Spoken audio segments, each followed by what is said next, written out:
guys! We are going to... Where are we going, Yansu? We're going to Cadiz. Oh, let's go now. Okay, we were gonna...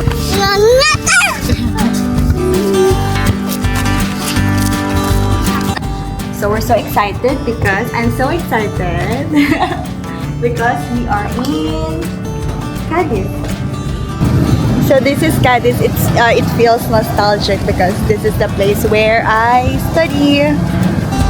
Soak it. I have to soak it with... Would like mag-explain. Kasi apa, go! Let's go! Ka!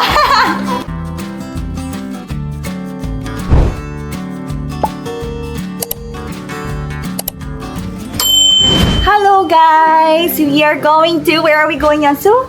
We're going to Cadiz. So today we're gonna go to my hometown. It's a small city here in Negros. So look at Yansu. Show them your outfit. Okay. Show them your outfit. Say hi. Hi first. Oh no. My lips are so red. Say hi. Okay. Sit down. I stand up. Okay. Wait. Oh, let's go now. Okay, we were gonna... Apa ka dyan? Apa ka dyan? Let's say apa, go, let's go. Ka! Let's go. Did you remember to bring the icebox? Yeah. So we are only one night. We're just gonna do overnight, but we bring one luggage, one backpack.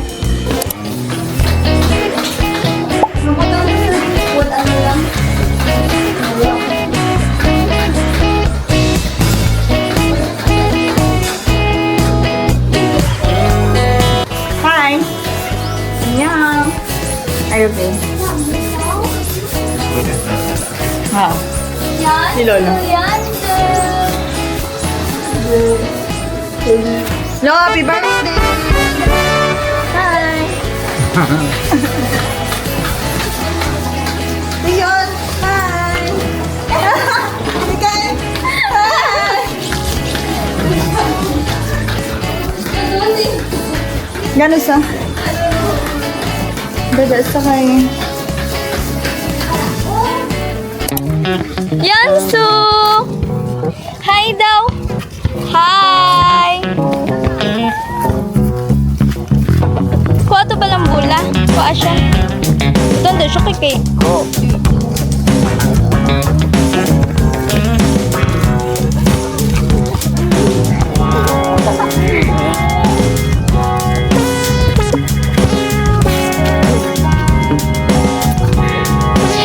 Cute.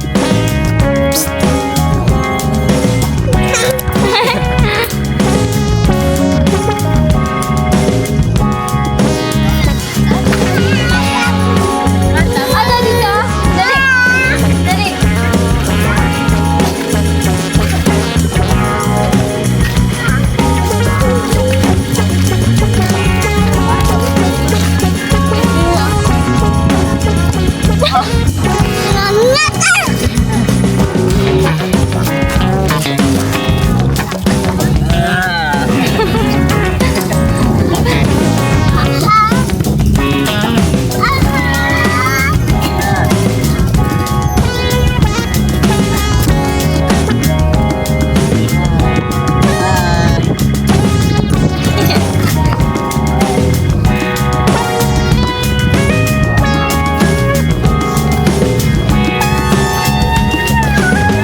Hi, Yansu.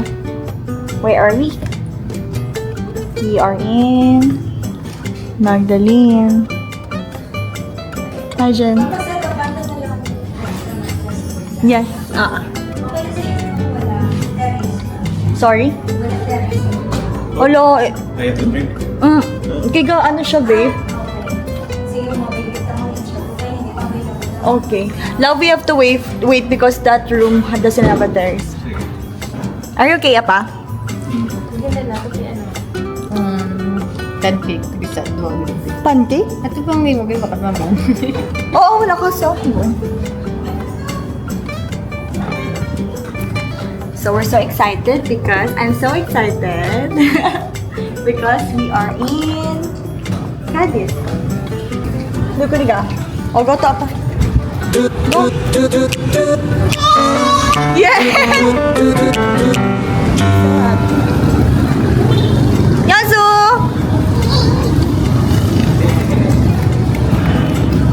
So this is Cadiz. It feels nostalgic because this is the place where I study.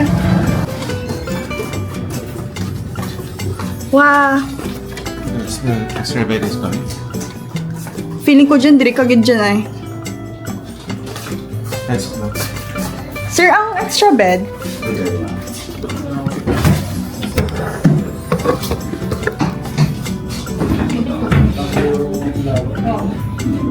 Dito ko raw, sir. Lulelos ito tanda eh. Yan, hindi lang. Hindi na naman gatin. Tapos ito, sa di ko maano ka daan. So good. So, love, what's that? This is tocino. We call it tocino.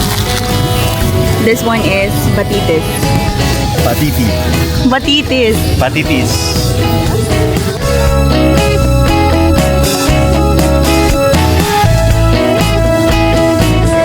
Diyan na lalipag ko para hindi kayawan.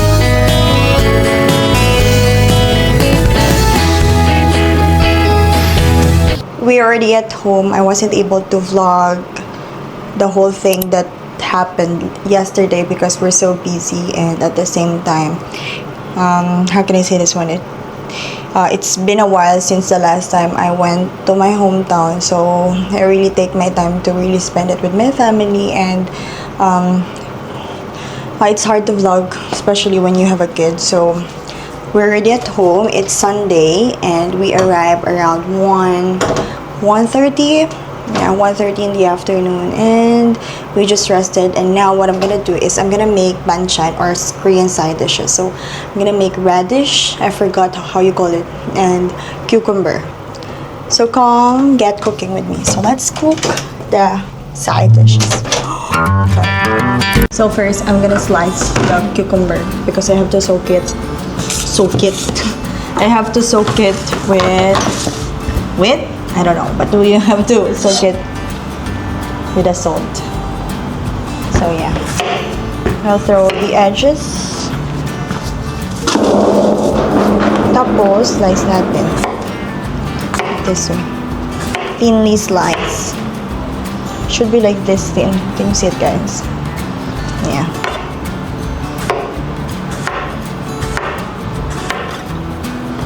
I'm gonna put rock salt. This way. Then we're gonna leave it for like 10 minutes. Then we will leave it for like at least 10 minutes. For like, Henry said for like. So this time I'm going to slice the radish. This is the second side dish that I'm going to make. I forgot how you call it. But yeah. This is the second one. So what I'm gonna do is make it thin.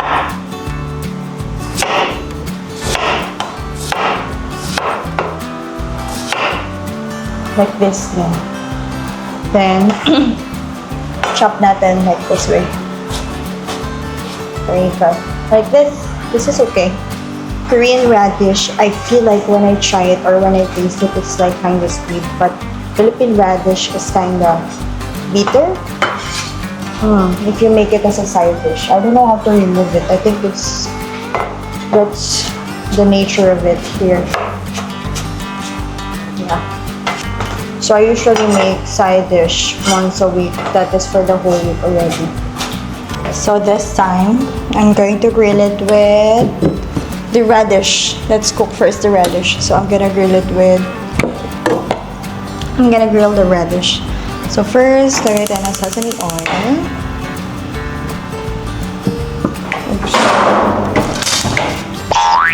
Grabe. Let's grill.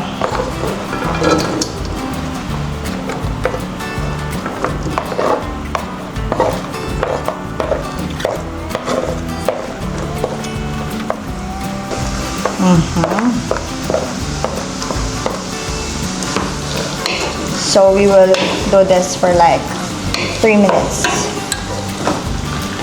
Then we will put water. So tansyahin nyo lang.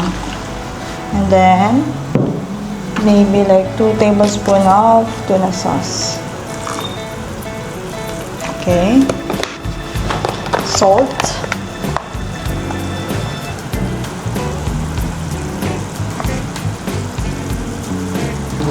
MSG. Then we're gonna cook it again for like 7 minutes. So while this cooking, this is the cucumber. So we're gonna squeeze out the water. Yeah, you see this? There's the water. We're gonna squeeze this out, but just do it not really strong. Would like mag-explain. Okay. See you later. I'm gonna remove the water. So this is garlic and ginger. I know garlic and green onion. I'm wrong. Then I'll put gochugaru or chili powder. Like 1. So tansyahin nyo lang. 2. Maybe 3. More. 4. Next is soy sauce. Soy sauce.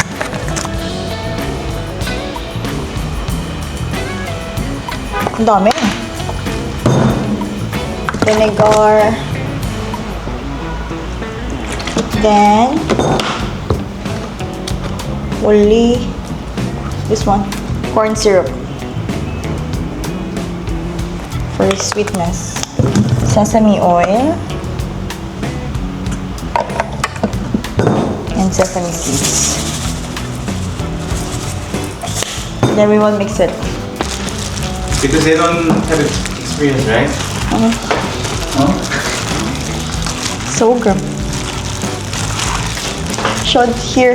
I'm vlogging. Show your moves.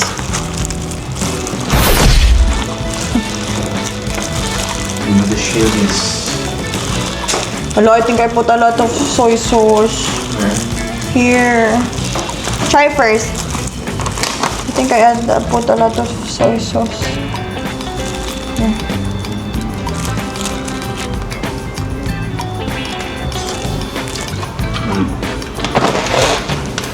I failed again. I will not cook this time. I will not cook anymore. What's next? Syrup? Yeah, more that one. What do you put it? Cucumber? No more. Put the onion. Then it will absorb. Okay. So I'm gonna add onion because I failed it.